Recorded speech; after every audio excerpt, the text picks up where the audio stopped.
쉬는 순간마다 내 앞에 어려운 일 보내 주님 앞에 이 몸을 맡길 때 슬픔 없네 두려움 없네 날마다 숨 쉬는 순간마다 내 앞에 어려운 일 보내 주님 앞에 이 몸을 맡길 때 슬픔 없네 두려움 없네 주님의 그 자비로운 손길 항상 좋은 것 주시도다 사랑스레 아픔과 기쁨을 수고와 평화와 안식을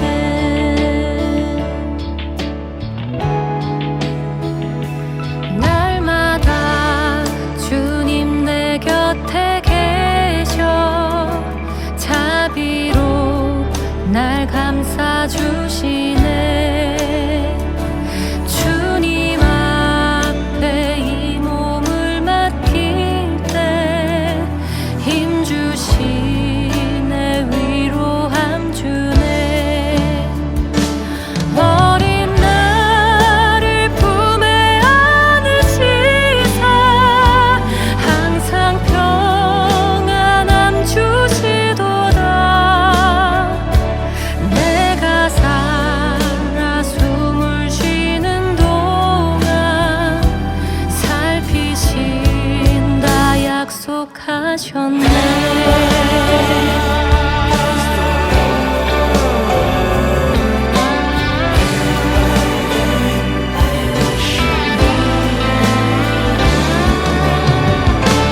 인생의 어려운 순간마다 주의 약속 생각해보네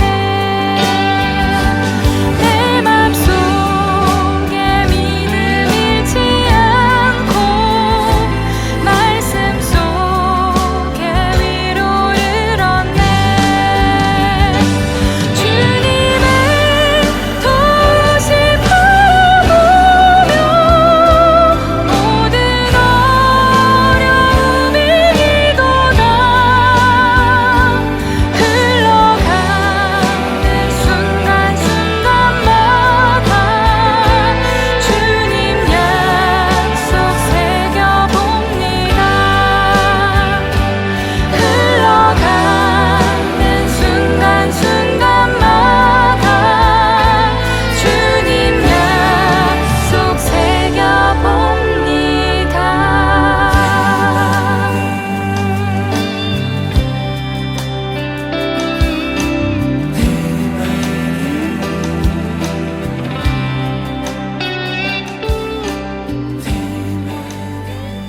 하나님의 말씀 욥기서 40장 1절로 5절 말씀 봉독해 올립니다. 여호와께서 또 욥에게 일러 말씀하시되 트집 잡는 자가 전능자와 다투겠느냐 하나님을 탓하는 자는 대답할지니라 욥이 여호와께 대답하여 이르되 보소서 나는 비천하오니 무엇이나 주께 대답하리이까 손으로 내 입을 가릴 뿐이로소이다. 내가 한번 말하였사온즉 다시는 더 대답하지 아니하겠나이다. 아멘.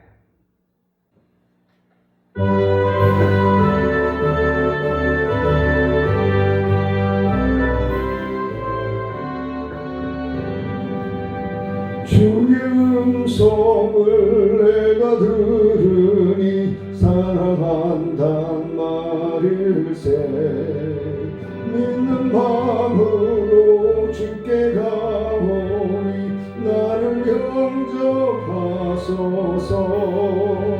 내가 매일 십자가 앞에 더 가까이 구세주의 흘린 보배 비로소 나를 정케 하소서. 주여 넓으신 은혜 베푸사 나를 받아주시고 나의 품은 뜻 주의 뜻같이 되게 하여 주소서. 내가 매일 십자가 앞에 더 가까이 가오니 구세주의 흘린 보배 피로써 나를 정케 하소서. 주의 보좌로 나아갈 때에 어찌하니 기쁠까. 주의 얼굴을 항상 배우니 더욱 친근합니다. 내가 매일 십자가 앞에 더 가까이 가오니 구세주의 흘린 보배 피로써 나를 정케 하소서. 우리 우주의 넓은 사랑을 증량할 자 없으며 주가 주시는 참된 기쁨도 헤아릴 수 없도다. 내가 매일 십자가 앞에 더 가까이 가오니 구세주의 흘린 보배 피로써 나를 정케 하소서. 아멘. 기도를 시작하고 하나님 말씀 나누도록 하겠습니다. 살아계셔서 우리와 함께 호흡하며 동행하시는 아버지 하나님 영광을 받아주시고 오늘도 아버지 하나님의 말씀을 전하며 듣게 하심을 감사합니다. 하나님의 말씀을 전하며 들을 때에 하나님의 뜻을 깨닫게 하시고 순종할 수 있는 믿음을 더하여 주시고 순종할 수 있는 건강으로 하나님 축복하시고 순종할 수 있는 환경과 물질로 부어주셔서 하나님이 우리와 함께 호흡하며 동행하심을 확신하며 주님을 따를 수 있는 믿음의 삶이 되어질 수 있도록 주님 함께하여 주옵소서. 교복된 말씀에 갈급하며 사모하며 예수님의 이름으로 기도드리옵나이다. 아멘. 어떤 사람이 아주 좋은 믿음을 가지고 있다라고 얘기할 수 있을까요? 지난 주에 말씀드렸던 제2교회 은퇴하신 이건영 목사님 참 겸손한 분이다 라고 온유한 분이다 참 예수님처럼 살려고 애쓰고 힘쓰는 분이다 참으로 존경할 만한 분이다 라고 말씀을 드릴 수 있을 것 같습니다. 우리 주변에 많은 목사님들이 계시죠.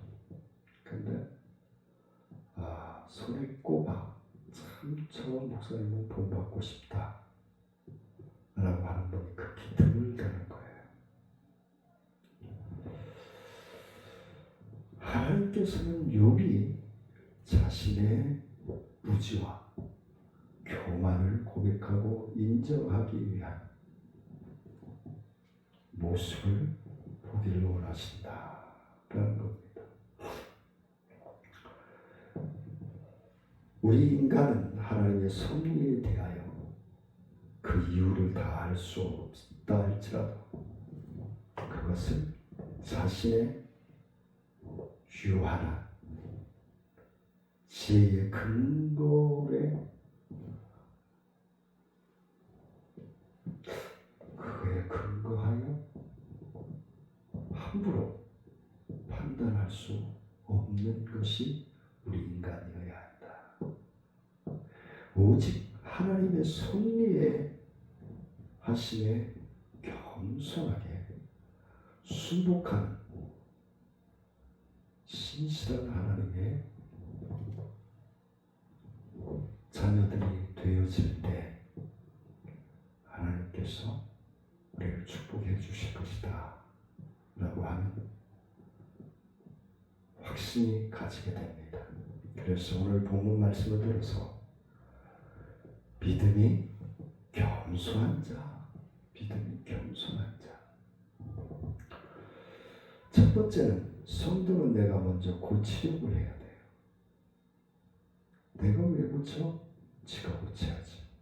이 시각이 아니라 하나님의 자녀라면 내가 먼저 고쳐야지.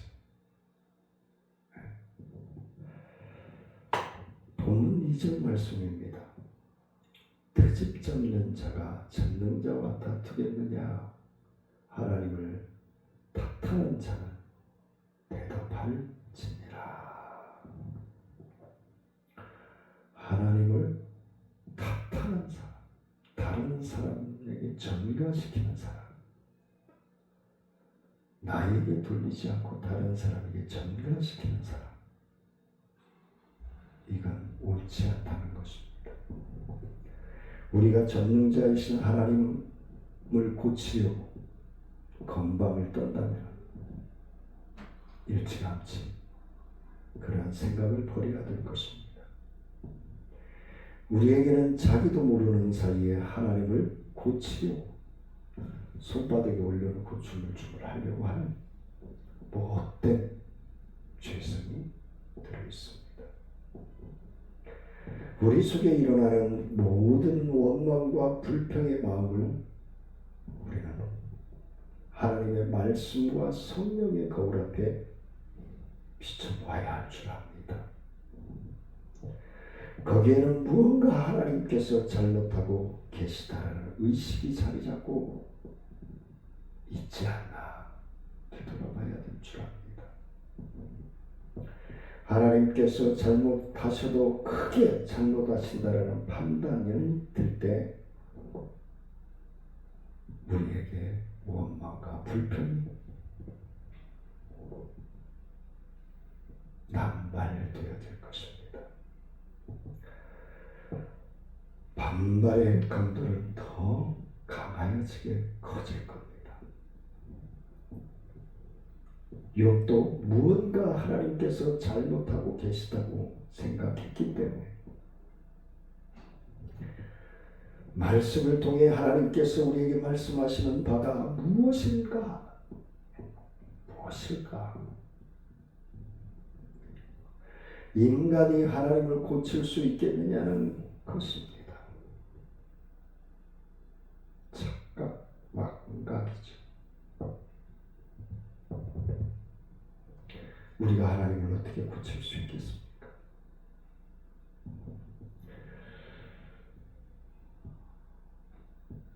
인간이 하나님을 어떻게 고쳐요?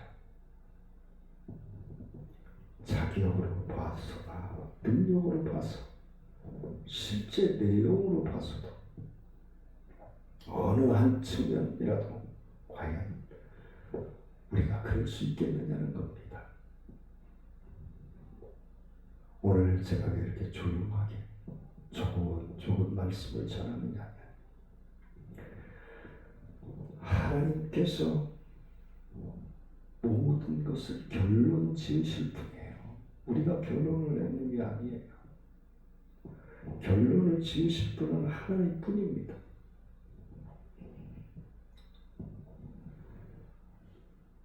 이는 가당치 않다는 말입니다. 전능자라고 하는 표현 자체가 하나님을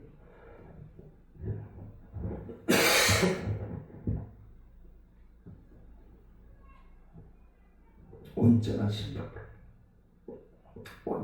분 인정할 때 우리에게 책임질이 되어지는 겁니다. 당장 아픔에만 얽매여서, 당장 고통에만 얽매여서 하나님이 업신여긴다면, 하나님을 무시한다면, 그러한 각도에서만 사물과 현상을 보는 못난 우리들의 자아가 아닌가. 우리는 말씀과 성령의 거울 앞에 비춰봐야 될 줄 압니다.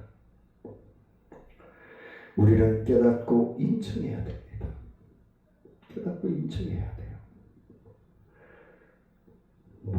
어떠한 일이든지 동의가 되고 반성이 되어야 가능합니다. 그래야 내가 바뀌어져요. 동의하지 않고 반성하지 않으면 내가 바뀔 수가 없어요.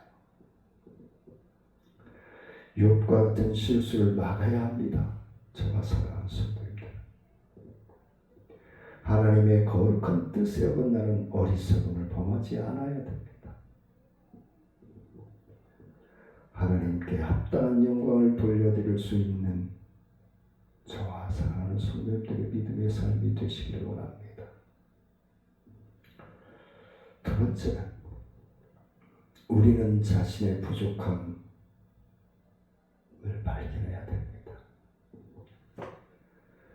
고치려고 해서 안 되면 우리의 부족함을 발견할 줄 알아요. 찾아야 돼요. 4절입니다.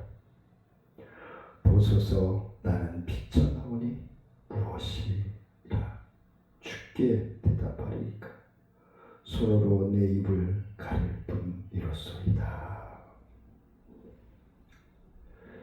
욥은 하나님의 질문에 대답할 수 없다는 것입니다. 대답을 포기하겠다는 것입니다. 할 말이 있는데도 하지 않겠다라는 것이 아닙니다. 하나님의 섭리하심, 하나님의 간섭하신 그 은혜가 너무 크게 다가오기 때문에 말할 수 없다는 것입니다. 자신은 하나님의 질문에 아무런 답변도 할 수 없는 무지한 존재라는 사실을 인정하고 있는 것입니다. 욥은 그동안 친구들과 논쟁 중에 하나님이 자기에게 변론할 기회만 주신다면, 자신은 자신있게 변론할 기회만 주신다면 자신있게 답변할 것이라고 거듭 말하고 있습니다. 그는 하나님으로부터 천지 만물을 지으신 자연의 신비와 관련해서도 질문을 받습니다. 아무런 답변도 할 수 없었습니다. 고백함으로써 자신의 부지와 함께 자신이 하나님의 피조물로서의 한계를 알지 못하고 하나님 앞에서 교만하였음을 인정해 하게 될 것입니다. 여기서 미천하다라는 말은 전혀 무가치하지 않다, 혹은 하잘 것 없다 라는 의미로 사용되고 있습니다. 욥은 하나님의 말씀을 듣고야 비로소 자기 자신이 얼마나 하잘 것 없는 비참한 존재인가를 깨닫게 되었습니다. 그는 자기의 의를 말하고 지혜를 말하였지만 그것이 하나님 앞에 얼마나 부가치한 것인가를 깨닫게 된 것입니다. 그는 하나님의 질문 앞에서 자신의 비천함을 고백하여 자기는 대답할 수 없다고 손으로 자기 입을 가릴 뿐이었습니다. 이러한 욥의 고백은 단순히 조용합니다. 아주 중요한 모습입니다. 왜냐하면 이 고백과 이 발견에서부터 우리는 전혀 새로운 인생의 시작을 만들어갈 수 있기 때문에 그렇습니다. 그때부터 주를 온전히 헌신할 수 있고 온전히 쓰임받을 수 있기 때문에 그렇습니다. 아무리 잘나고 위대한 사람이라 또 그것을 깨닫지 못하면 그는 교만하게 되고 결국은 주를 위해 쓰임받기 어려울 것입니다. 아브라함이 믿음의 조상이 될 수 있었던 이유는 여러 가지 말할 수 있겠지만 무엇보다도 그가 자신의 미천함을 알고 겸손히 하나님의 말씀에 순종하는 삶을 살았기 때문이라고 할 수 있을 것입니다. 그는 족장이라는 고귀한 신분의 사람이었지만 하나님의 명령에 순종하여 모든 것을 버리고 본토 친척 아비집을 떠나 수밖에 없었습니다. 100세에 얻은 아들 이삭이라도 하나님께서 바치라고 하실 때 어렵지 않게 순종할 수 있었습니다. 이게 가능하다고 생각하십니까?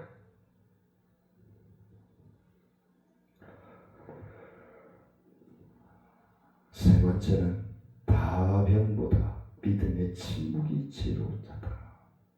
말은 많은 퍼붓는 사람보다 오히려 침묵이 그 사람의 진가를 보여줄 수 있는 내면의 세계를 나타낼 수 있는 삶이 되어질 수 있다는 것입니다. 5절 말씀입니다. 내가 한번 말하였사온즉 다시는 더 대답하지 아니하겠나이다. 욥은 이제까지 하나님 앞에서 할 말이 많다고 했습니다. 어떻게 해서든지 하나님을 만나 뵙고 자기가 하고 싶은 말을 해야겠다고 주장했습니다. 욥기 13장에 22절에 14장 15절에서 그러한 자기의 생각이 얼마나 헛된 것이었는가를 그는 깨닫게 된 것입니다. 아무런 할 말도 없고 할 필요성이나 이유도 못 찾았다는 것입니다. 하나님은 인간의 어떤 추구가 필요하지 않으십니다. 인간의 어떤 조언이 있어야 하지 않으십니다. 이미 모든 것을 알고 계시기 때문에 그렇습니다. 단순히 아는 차원을 넘어 인간의 전혀 손을 쓸 수 없는 우주와 만물에까지 그 손길이 닿고 있음을 믿으시기를 원합니다.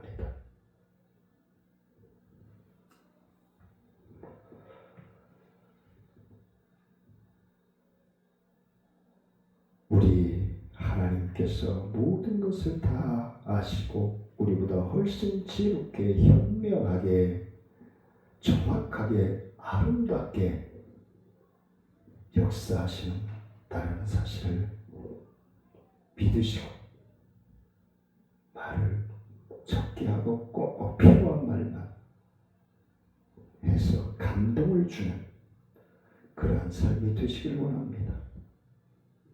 하나님을 향한 신뢰의 가장 확실한 표현 양식인 것입니다. 말이 많다는 것은 무언가 믿지 못하기 때문이 아니겠습니까? 그래서 묻고 확인하려고 하는 것이 아닐까요? 하나님 앞에서 얼마나 침묵하는 사람인가 스스로 우리는 되돌아봐야 될 줄 압니다. 우리는 하나님 앞에서 할 말이 없는 존재여야 합니다. 세상에서 아무리 의로운 사람이라도 하나님 앞에서 내세울 것이 없어야 합니다. 우리는 이러한 인간의 실상을 정확하게 알고 있어야 합니다. 그래서 하나님 앞에서는 언제나 겸손한 모습을 유지해야 합니다. 모든 하나님의 간섭하심에 가시는 일에 하나님의 의로움을 인정해야 합니다. 오직 하나님의 성의에 순복하는 삶을 살아가시기를 주의 이름으로 간절히 축원을 드립니다. 은혜로우신 아버지 하나님, 감사와 영광을 높여드립니다. 하나님 영광 받아주시고 주의 크신 은혜와 능력의 역사하심이 충만함으로 넘쳐나게 하시고 주의 생명, 주의 역사하심이 넘쳐나게 부족함이 없도록 인도하여 주옵소서. 하나님 앞에 빈손을 부르지 아니하고 주저헌금으로, 감사헌금으로, 구제헌금으로, 선교헌금으로 하나님 앞에 드린 사랑하는 손도 들고 하나님의 것을 구별하여 11종목으로 드린 손길들 한량의 은혜와 축복으로 부어주시고 말라기서 3장 8절로 10절에서 약속하신 하늘의 축복을 받아들이기에 부족함이 없도록 부어주시옵소서. 지금 우리 주 예수 그리스도의 은혜와 하나님의 크고 мер하신 사랑과 성령님의 교통하심과 원하신 은혜와 능력의 역사하심이 오직 믿음이 겸손한 삶이 되게 하시고 예수 그리스도를 닮아가고자 나아가는 사랑하는 성도들과 기도하는 제목 위에, 가정 위에, 생활 위에, 직장과 사업 위에, 우리 나눔과 깊은 사역 위에, 행복전 사마켓 위에, 우리 대한민국과 인천 광역시 위에 이제부터 영원토록 함께 할지어다. 아멘.